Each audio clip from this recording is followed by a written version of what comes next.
Hey guys, Maze here, and this is going to be another 1v1. It is going to be with the players SlayerSHeart, I believe. That is what this is translated to. If someone wants to verify that, then please go ahead. I'll probably just be calling him the Terran player throughout the game because I'm not sure, but he was translated as SlayerSHeart on the website that I found it from. And the Protoss player is none other than Huck. Now I know that we just saw a game from Huck last time around, but I love Huck so much that I figured why not do it again. And since there only are 3 races in StarCraft, it's likely that you're going to be casting a lot of the same people over and over again. So anyway, why not have it be Huck because he's just so awesome.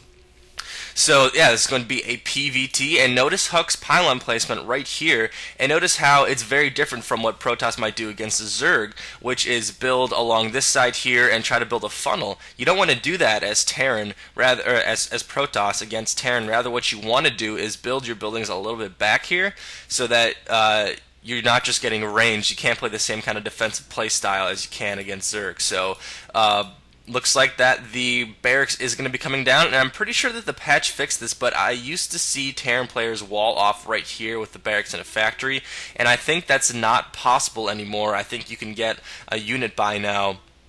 I haven't actually tried it myself, but that's just what I heard. So yeah, some things that we might expect from these players. Banshee harass is pretty good on this map because if the Protoss player suspects that there's going to be a Banshee harass, he is going to be forced to go for a 3-gate into a robotics facility and get that observer out fast. So in that regards, the Terran player is controlling the Protoss build order a little bit. So that's what we might see.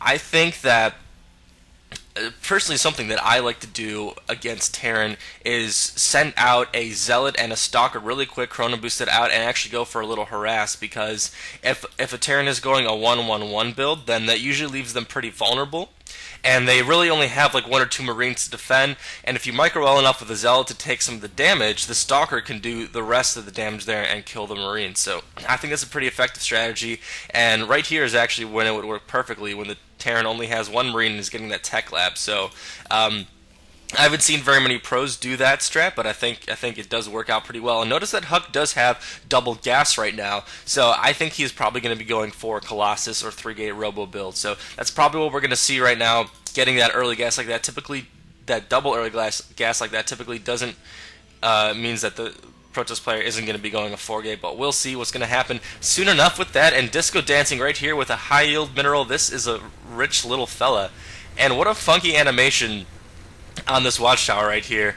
And SCV is coming to spoil the party. He is scouting for I don't know what. Maybe rogue expansions. I have no idea actually why he's there, but actually he's going for the command center right now. He's going for the fast expansion, and a Stalker is going to be coming across the map. He is just checking for the Zonaga watchtower. He's not harassing, but like I said, what would the outcome be between a Stalker and a Reaper?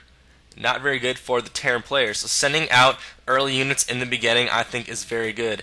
Worst comes to worst, he's going to be able to kill a Reaper and possibly a Marine before this Marauder comes out, and your Stalker will be able to go home scot-free. So not bad in my opinion. So the Reaper is coming out. I really do like this play, however. Sending out that aggressive push right now, because the Terran player is setting up an early expansion. The Terran player in kind is setting up early harassment so that he can keep the Protoss player contained here, and actually going for that robotics facility a second. So we'll see if Huck decides to get out an Observer or an Immortal or whatever first. It looks like an Observer is coming, so he is getting that scouting capability out as soon as possible, so he knows what to expect from our Terran player here, and he's making the orbital command right now, and 1 Reaper scouting around, and a little skirmish happening right here. The Stalker and the Sentry are keeping on watch for this Reaper, and it actually looks like Huck is going for the expansion as well. Whether or not he anticipated this, maybe this is sort of an expanding map, but Huck is going for the expansion. He does have the 2-gate 2 warp gate, 1 robotics facility right now. So the Observer is coming, and he'll soon see that he is going to be fighting against a 3-Rax Terran right now. So he is going to be fighting against a Bile Ball. And this Reaper is so close to death, and that is the last of his days. And isn't that animation just sweet? He flew up in the sky and exploded. pretty freaking cool. So the Terran player is setting up right now. He is worried about a potential Protoss harass, so he's setting up the bunker right here. Smart move. The Terran is really covering his ground very well this game. He sent out that Reaper for some scouting, potentially for some harassment, and he's setting up this bunker right now. He has just enough composition to deal with some Stalkers and the Marines for some extra DPS, so I really like what he's doing. And Liquid Huck is setting up the proxy pylon right here.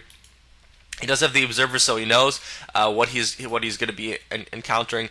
One tip for all you people who actually play StarCraft 2, if you're about to enter into a battle, it is absolutely critical that you get a scout in and see what position they are in so that you can react in kind. If you're just like, oh, I'm going to send my Stalkers in here right now, then you're going to get completely annihilated. So just one word of advice.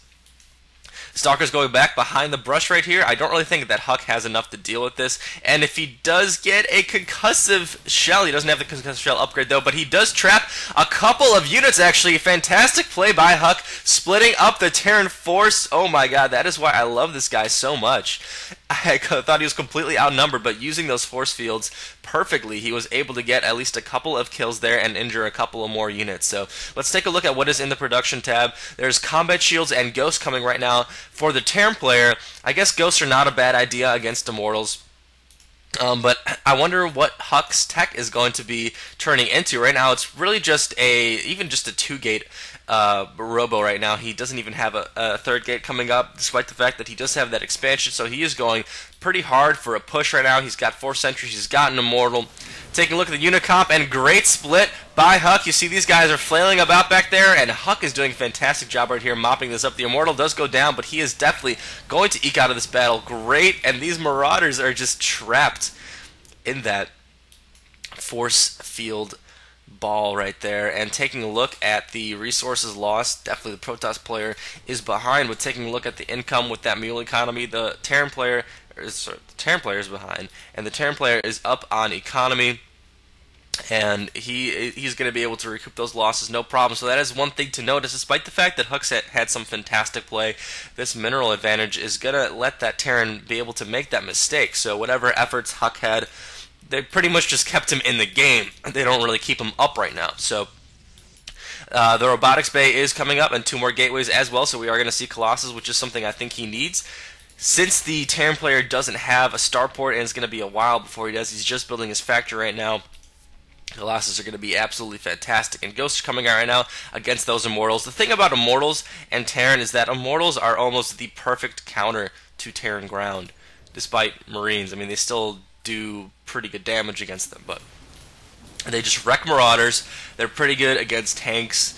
So getting those Ghosts is pretty crucial if you suspect that your opponent is going to be going heavy Immortals. So he's breaking down these rocks right now. He might be going for the triple expand.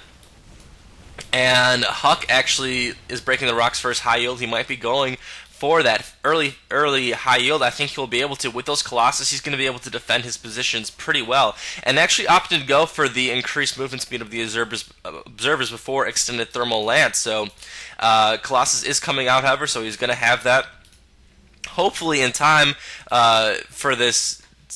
By the time the Terran player comes in for this attack, the Observer is tailing him, and I'm surprised that he didn't use a scan to kill this but anyway, Huck does have full positioning on this Terran player. He knows exactly what to expect. He's splitting up his army in kind. And see, the Terran player is setting up the scan, so he knows what to expect, so pro players do this all the time, so definitely take that advice. And so splitting up his forces to miss those EMPs as much as possible, and force fields coming down, a couple of Zealots taking that damage right there. One Immortal getting force fire, but the Colossus coming in just in time, and those force fields are making this concave actually pretty good right now for the Terran player, but with that Colossus, I don't think that the Terran player is going to be able to do that much more damage. Taking a look at the resources lost again, Huck is up tremendously right now. Taking a look at the production, there's level 1 upgrades coming in right now for the Terran player, and actually opting to go for medevacs. I would like to see some Vikings, because Vikings are actually pretty good against Colossus. I think if the Terran player goes for some Vikings and just sticks with heavy Marauder, I think that would be a better option than just going for some heals on the medevac.